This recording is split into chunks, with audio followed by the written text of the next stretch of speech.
வணக்கம். இன்று உணவு பாதுகாப்பு துறையின் கீழே இருக்கிற ஒவ்வொரு மாவட்டத்தில் இருக்கிற நியமன அலுவலர்கள், டெசிக்னேட்டட் ஆஃபீஸர்ஸ்னு சொல்லுவோம், ப்ளஸ் அவங்களுக்கு கீழே இருக்கிற உணவு பாதுகாப்பு அதிகாரிகள், ஃபுட் சேஃப்டி ஆஃபீஸர்ஸ், தமிழ்நாட்டில் இருக்கிற மொத்த டெசிக்னேட்டட் ஆஃபீஸர்ஸும் உணவு பாதுகாப்பு அதிகாரிகளோட இன்றைய ஒரு ரிவ்யூ மீட்டிங் இப்போ நடந்துக்கிட்டு இருக்கு.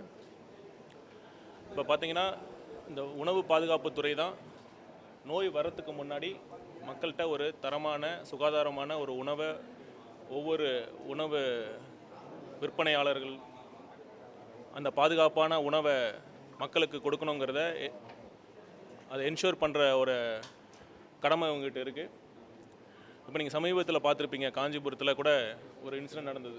ஒரு பாதுகாப்பற்ற ஒரு இண்டஸ்ட்ரியில் அந்த உணவு கொடுத்ததுனால அங்கே தொழிலாளர்கள்லாம் பாதிக்கப்பட்டிருக்காங்க அப்படிங்கிற தகவல் நீங்கள் நியூஸில் பார்த்துருப்பீங்க. இந்த மாதிரி வருங்காலங்களில் இந்த மாதிரி ஒரு நிகழ்வு நடக்கக்கூடாது அப்படிங்கிறதுக்காக எங்கெல்லாம் ஹை ரிஸ்க், எங்கே ரிஸ்க் அதிகமாக இருக்கிற உணவு உற்பத்தியாளர்கள், குறிப்பாக சொல்லணும்னா அது மாதிரி நான் வெஜிடேரியன்ஸ், அசைவ உணவு விடுதிகள், அப்புறம் கோயில் திருவிழா போன்ற இடத்துல எங்கே அதிக அளவில் மக்கள் உணவு தயாரித்து கொடுக்குறாங்க, அந்த மாதிரி இடத்துல ஒரு பாதுகாப்பான முறையில் உணவை நம்ம தயாரிக்கணும், உணவு பாதுகாப்பான முறையில் உணவு கொடுக்கணும் அப்படிங்கிறத நம்ம வலியுறுத்தி நம்ம சொல்லியிருக்கோம். அதே சமயத்தில் மக்கள்கிட்ட சில மக்கள்கிட்ட ஒரு கம்ப்ளைண்ட்டாகவும் இருந்தது. இந்த உணவு பாதுகாப்பு அதிகாரிகள் நம்மளை ஹராஸ் பண்ணுறாங்க அப்படிங்கிற ஒரு குற்றச்சாட்டும் இருக்கிறத நம்ம ஒத்துக்கிட்டு தான் ஆகணும். அதுவும் மக்களுக்கு எந்தவித ஒரு தொல்லையும் ஹராஸ்மெண்ட்டும் இல்லாமல் நம்ம சட்டத்தில் இந்த உணவு பாதுகாப்பு மற்றும் தர நிர்ணய சட்டம், அந்த சட்டத்தில் நமக்கு என்னென்ன பணி இருக்கோ அதை நம்ம மாண்புமிகு முதலமைச்சர் அவர்கள் ஒரு வழிகாட்டுதல் கொடுத்துருக்காரோ அது மாதிரி ஒரு நேர்மையான வெளிப்படையான ஒரு ஊழலற்ற நிர்வாகத்தை கொடுக்கணும் அப்படிங்கிற சொல்லியிருக்காரோ அது மாதிரி நம்ம உணவு பாதுகாப்பு அதிகாரிகள் அவங்களுடைய கடமையை இன்னும் சிறப்பாக செய்யணும்னு நம்ம பேசியிருக்கோம். வருங்காலில் இந்த மீட்டிங்கில் என்ன முடிவு பண்ணியிருக்கோன்னா, இப்போ பார்த்திங்கன்னா தெருவோர உணவு விற்பனையாளர்கள், ஸ்ட்ரீட் ஃபுட் வெண்டர்ஸ்ன்னு சொல்கிறோம்ல, அவங்க பார்த்திங்கன்னா பெரும்பாலான ஏழை மக்கள் அந்த மாதிரி அங்கே அந்த தெருவோர உணவு விடுதிகளில் நம்ம சாப்பிட்றாங்க. அந்த உணவு விடுதிகள், அந்த தெருவோர விற்பனையாளர்களில் ஒரு தரமான சுகாதாரமான ஒரு உணவு கொடுக்கணுங்கிறதுக்காக ஒரு இனிஷியேட்டிவை நாம் முன்னெடுத்திருக்கோம். ஒரு 5 மாவட்டங்களில் ஒரு ஸ்ட்ரீட்டை நம்ம செலக்ட் பண்ணி ஒரு model street food hygienic and good healthy and hygienic food street அப்படிங்கிற ஒரு கான்செப்டில் ஒரு பைலட் பேசிஸில் அவங்களுக்கு பார்த்திங்கன்னா ஒரு சுகாதாரமான ஒரு சூழலை உருவாக்கி அங்கே இருக்கிற உணவு விற்பனை செய்கிற அந்த ஸ்டாலும் ஒரு ஸ்டாண்டர்டைஸ்டாக பண்ணி அவங்களுக்கு அந்த இனிஷியல் இன்வெஸ்ட்மெண்ட்டுக்கு தேவைப்படுற அந்த முதலீடு பணத்துக்கும் ஒரு கடன் உதவி வழங்கி இது பண்ணலாம் அப்படிங்கிற ஒரு முடிவு எடுத்திருக்கோம். ஃபஸ்ட்டு பைலட் பேசிஸில் சென்னை, திருச்சி, மதுரை, சேலம், கோயம்புத்தூர் அப்புறம் திருப்பூர் ஆகிய மாவட்டங்களில் ஒரு ஸ்ட்ரீட் எடுத்து அங்கே இருக்கிற அந்த ஸ்ட்ரீட் ஃபுட் வெண்டர்ஸ் எல்லாத்துக்கும் ஒரு தரமான ஒரு சுகாதாரமான உணவு கொடுக்கணும் அப்படிங்கிற மாதிரி ஒரு திட்டம் பிளான் பண்ணியிருக்கோம். அப்புறம் இன்னொரு விஷயம், இப்போ ஹோட்டலில் வேலை செய்கிற அவங்க உணவு ஃபுட் ஹேண்ட்லர்ஸ்னு சொல்லப்படுற சமைக்கிறவங்க மற்றும் உணவு பரிமாறுறவங்களுக்கும் தொற்று நோய் இருக்கக்கூடாதுங்கிறதுக்காக ஒரு டைஃபாய்டு வேக்சின்ஸ் அவங்க எல்லாத்துக்கும் நம்ம எப்படி கொடுக்கலாம் அப்படிங்கிறத பற்றியும் பிளான் பண்ணியிருக்கோம். அந்த ஸ்ட்ரீட் ஃபுட்ஸில் இருக்கிற உணவு விற்பனையாளர்கள், அவங்க உணவு சர்வ் பண்ணுறவங்க, அவங்களுக்கு அரசாங்கத்தின் கவர்மெண்ட் மூலமாகவே அந்த டைஃபாய்டு வேக்சின்ஸை எப்படி கொடுக்கலாங்கிறத பற்றியும் நாங்கள் விரைவில் ஒரு அனௌன்ஸ்மெண்ட் வரப்போம். Sir, last time Chennai DRO Sathish Kumar ஒருத்தர் சார், அவர் இருக்கும்போது நிறைய ரைட்ஸ் நடந்துச்சு. இப்போ டிஆர்ஓ சென்னை டிஆர்ஓ தமிழ்ச்செல்வன் மாற்றினாங்க. இது வரைக்கும் ஒரு ரைடு கூட நடக்கல. இது வரைக்கும்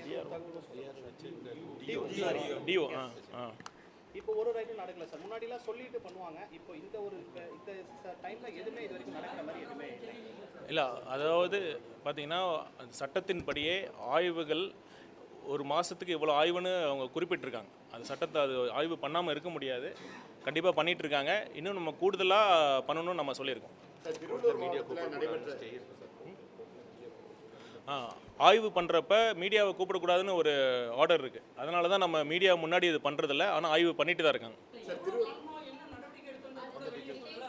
அந்த டீட்டெயில்ஸை இப்போ நீங்களே பார்த்துருப்பீங்க. இப்போ சுகாதாரத்துறை இப்போ மாண்புமிகு முதலமைச்சர் அவர்கள் இந்த ஆட்சி ஏற்றவுடன் நாங்கள் ப்ரோஆக்டிவாக இன்ஃபர்மேஷன் நம்ம கேட்கறதுக்கு முன்னாடி நம்ம கன்வே பண்ணிட்டு தான் இருக்கோம். இப்போ ஆஃபீஸ் ஆஃப் ஹெல்த் மினிஸ்ட்ரியில் நம்ம என்ன நடக்குது அப்படின்னு நம்ம கன்வே பண்ணிட்டு தான் இருக்கோம். இனிமேல் இந்த மாதிரி இன்ஃபர்மேஷன்ஸ் எங்கே ஆய்வு ஒரு மாதத்தில் எவ்வளோ ஆய்வு பண்ணியிருக்கோம், என்ன நம்ம கண்டுபிடிச்சோம் அப்படிங்கிற தகவல் உங்களுக்கு கிடைக்கும். பார்த்தீங்கன்னா மாண்பு முதலமைச்சர் அவரோட பிறந்தநாள் அன்று முதல் பிறக்கும் அரசு மருத்துவமனையில் பிறக்கும் குழந்தைகளுக்கு 1 கிராம் தங்க மோதிரம் இப்போ சுகாதாரத்துறை மூலமாக தான் நம்ம செயல்படுத்த போகிறோம். இதன் மூலமாக பார்த்திங்கன்னா அரசு மருத்துவமனையில் நடக்கிற பிரசவங்கள் எண்ணிக்கையும் நம்ம இன்னும் அரசு மருத்துவமனையில் பிரசவம் பார்த்துக்கணும் அப்படிங்கிற ஒரு கூடுதல் ஒரு இன்சென்டிவும் மக்களுக்கு கிடைக்கும். அதனால் அவங்களோட பாதுகாப்பு மக்களுக்கு ஒரு பாதுகாப்பான ஒரு பிரசவம் கிடைக்கும். அதே மாதிரி நம்ம தேர்தல் வாக்குறுதியும் இன்றைக்கி பண்ணியிருக்கோம்.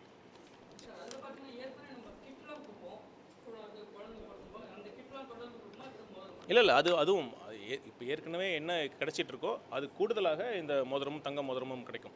சார், இந்த பெரிய பெரிய உணவகங்களில் வந்து ஆய்வு பண்ண மாட்டோம். சாலை ஓரங்களில் இருக்கக்கூடிய உணவகங்கள், அதே போல் புகார் ஏதாவது வந்து அந்த உணவு மட்டும் தான் நம்ம ஆய்வு பண்ணுறோம் அப்படிங்கிற மாதிரி ஒரு கருத்து இருக்குது. பெரிய உணவகங்கள், நட்சத்திர உணவகங்கள் நம்ம ஆய்வு பண்ண மாட்டோம். இல்லை அதுதான் நான் ஏற்கனவே சொன்ன மாதிரி மீடியா முன்னாடி நம்ம ஆய்வு பண்ணக்கூடாது, ஆய்வு பண்ணுறப்ப மீடியாவை கூட்டிகிட்டு போகக்கூடாது அப்படிங்கிற சூழல் இருக்கிறதுனால தான் நம்ம பண்ணுறதில்ல. அதனால் எல்லா சட்டத்தின்படி இந்த ஒரு மாதத்திற்கு எவ்வளோ ஆய்வு பண்ணணுமோ அந்த மாதிரி பண்ணிட்டு இருக்காங்க. அதுக்கு இன்னும் அதிகம் பண்ண சொல்லியிருக்கோம். நம்ம இந்த ஃபுட் ரிவ்யூவர்ஸ் இருக்காங்களா சார், யூடியூப்ல ஃபுட் ரிவ்யூ பண்ணுறாங்க, அவங்க வந்து இந்த மாதிரி சுகாதாரமாக இல்லாத ஒரு கடையில் போய் ரிவ்யூ பண்ணுறாங்கன்ற மாதிரிலாம் ஒரு குற்றச்சாட்டு இருக்குது. அவங்க மேலெலாம் நம்ம ஏதாவது ஆக்ஷன்ஸ் எடுக்கணும் இந்த ஃபுட் ரிவ்யூ பண்ணுறவங்க மட்டும்? இல்லை அது கண்டிப்பாக நீங்கள் சொல்கிறீங்க. சில ஃபுட் ரிவ்யூவர்ஸ் ஹானஸ்ட்டாக சின்சியராக பண்ணுறாங்க. சில பேர் அந்த வேறு கன்சிடரேஷனுக்காக பண்ணுற ஒரு கம்ப்ளைண்ட்ஸும் இருக்குது. நம்ம அதை என்ன பண்ணலான்னு நம்ம பேசுவோம். கண்டிப்பாக பேசி இது பண்ணுவோம். Right, thank you.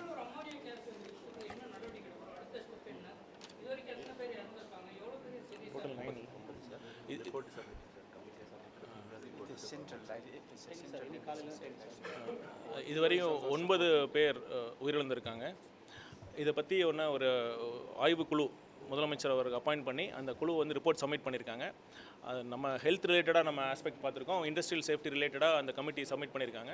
அது பார்த்தீங்கன்னா அது விரைவில் அது என்ன நம்ம ஆக்ஷன் எடுக்க போகிறோம்னு அஃபிஷியலாகவே அனௌன்ஸ்மெண்ட் வரும். நேற்றுக்கு இறந்தவங்களுடைய சில பேருடைய உடல் வந்து சொந்த மாநிலத்துக்கு அனுப்பி வைக்கப்பட்டுச்சு. இன்னும் மீதி இருக்கிறவங்களுக்கு அனுப்பி வைக்கணுமா? எல்லா வேலையும் முடிஞ்சிச்சா சார்?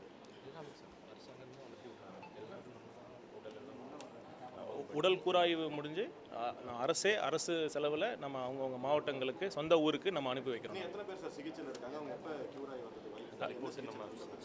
நம்ம ஹெல்த் புல்லட்டினில் நம்ம பீரியடிக்கு நம்ம ஷேர் பண்ணுறோங்க. சரி, ஹெல்த் இன்ஸ்பெக்டர்ஸ் வந்து கவுன்சிலிங் முடிஞ்சு நான் பணியாணை கொடுக்கலன்னு சொல்லிட்டு இங்கே முறையாக போராட்டம் இல்லை அந்த ஹெல்த் இன்ஸ்பெக்டர்ஸ் நியமனம் குறித்து ஒரு கம்ப்ளைண்ட் வந்தது. பார்த்திங்கன்னா அந்த எக்ஸாமில் ஹெல்த் இன்ஸ்பெக்டர் எக்ஸாமில் நிறையா மேல் ப்ராக்டிஸ் நடந்தது, சீட்டிங் நடந்தது, காப்பிங் நடந்ததுன்னு அப்படிங்கிற கம்ப்ளைண்ட் பேரில் இன்வெஸ்டிகேட் பண்ணப்போ அது நடந்தது உண்மைதான் அப்படிங்கிற ப்ரிலிமினரி இன்வெஸ்டிகேஷனில் தெரிய வந்தது.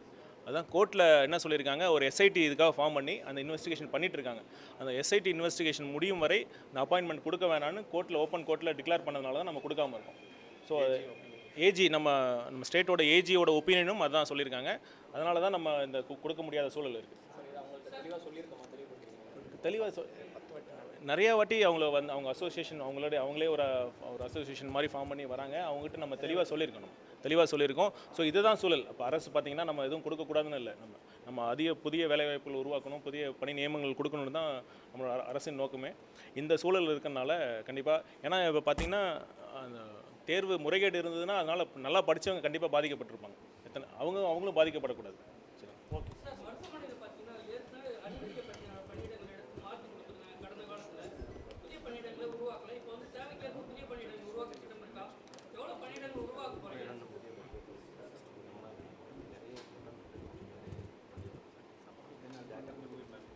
இல்லை கண்டிப்பாக பாருங்கள், சமீபத்தில் 11 புதிய மருத்துவக் கல்லூரி நம்ம ஓப்பன் பண்ணியிருக்கனால அதுக்கு புதிய பணியிடங்கள் ஏற்படுத்தியிருக்கோம். இதற்கு கூடுதலாகவும் பணியிடங்கள் ஏற்படுத்துறதுக்கான திட்டமும் இருக்குது. அதை பற்றி விரிவாக சொல்லுவோம். இந்த நேரத்தில் இன்னொன்று நான் சொல்லிக்கிறேன். இப்போ பார்த்திங்கன்னா ஹாஸ்பிட்டல்ஸில் இந்த வீல் சேர் தள்ளுறதுல ப்ளஸ் அந்த உணவு கொடுக்கறதுல பேஷண்ட்டை பார்க்குறதுக்கு பிரசவத்தை குழந்தைகளை பார்க்குறதுக்கு நம்ம இங்கே மருத்துவமனையில் வேலை செய்கிற பணியாளர்கள் நோயாளிகளும் ப்ளஸ் அந்த பார்வையாளர்களிடமும் பணம் கேட்குறதாக புகார் வருது.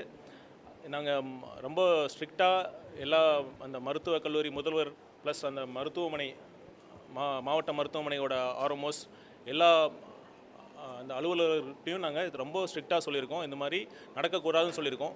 ஒருவேளை பொதுமக்களுக்கு இது மாதிரி யாராச்சும் அந்த ஹாஸ்பிட்டலில் வேலை செய்கிற ஸ்டாஃப்ஸ் பணம் வாங்குறாங்கன்னு புகார் இருந்ததுன்னா நீங்கள் கண்டிப்பாக 104 அப்படிங்கிற ஒரு ஹெல்ப்லைன் நம்பருக்கு நீங்கள் இந்த புகாரை நீங்கள் தெரிவிக்கலாம்.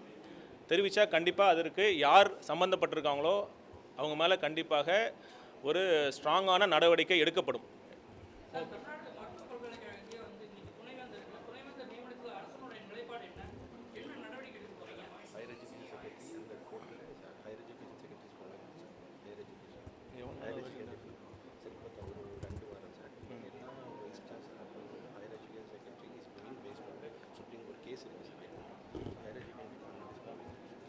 இந்த ஹையர் எஜுகேஷன் மினிஸ்ட்ரி உயர்கல்வித்துறை அமைச்சர் இதை பற்றி நாங்கள் ஃபாலோ பண்ணிகிட்ருக்கோம். இதில் ஒரு கேஸ் இருக்கிறனால தான் அது டிலே ஆகுது. கண்டிப்பாக வெளிப்படைத்தன்மையாக அது நடக்கும், நியமனம் நடக்கும். தேங்க்யூ.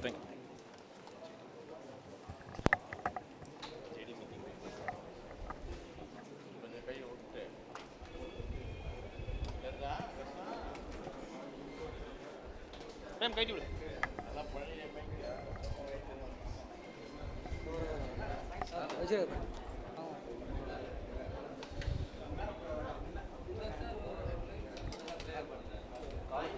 நான் ரெக்கார்ட் ஆஃப் பண்ணி